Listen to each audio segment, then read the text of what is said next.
ነብዩ ደግሞ አለይሂ ሰላቱ ወሰላም እዚያው ያሉ እኒህን ካፊሮች ከኔ የሚከላከል ጀነት በእጁ ነው አሉ።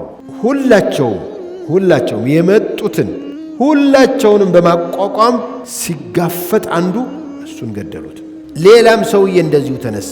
እንደዚሁ ሶስተኛውም አራተኛውም ሰባቱም ሞቱ። ነብዩ አጠገብ የቀሩት ጦልሐት ብን ዑበይድላህና ሰዕድ ብን አቢ ወቃስ ሁለት ሙሃጅሮች ያልናቸው ብቻ ነበሩ። ያው ካፊሮችም እየተገደሉ ነው። ቢሆንም ግን እነዚህ ነቢ ጋር የነበሩ ሁለት ሰዎች ብቻ ናቸው። በዚህ ጊዜ በረሱል ጋር አለይሂ ሰላቱ ወሰላም ያለው ግፊትና ወረራ በጣም አደገኛ ሆነ። ጣሏቸው። ድንጋይ እስከመታቸው ወገባቸውን መታቸው። ቀኝ ቀንጣጤያቸው ተሰበረች። ይሄ ከንፈራቸው ደም በደም ሆነ። የጦር መከላከያ ልብሳቸው ራሳቸው ላይ ተሰነጠቀ፣ ፈረሰ። ራሳቸውንም ፊታቸውንም አቆሰላቸው። ቅንጣቸው ላይ ሰይፍ ነገር መቷቸው ነበር።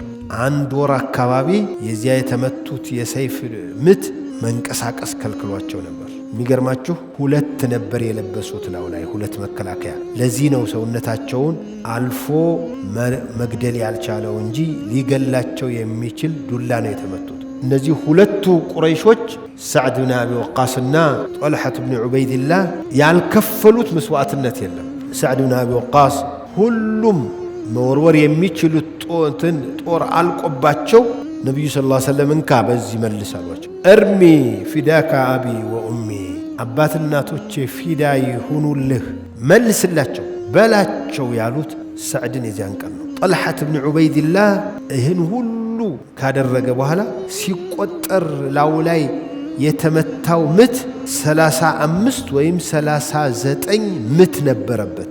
ግን ነቢዩን ሰለላሁ ዐለይሂ ወሰለም በአላህ ፍቃድ ማዳን ችለዋል።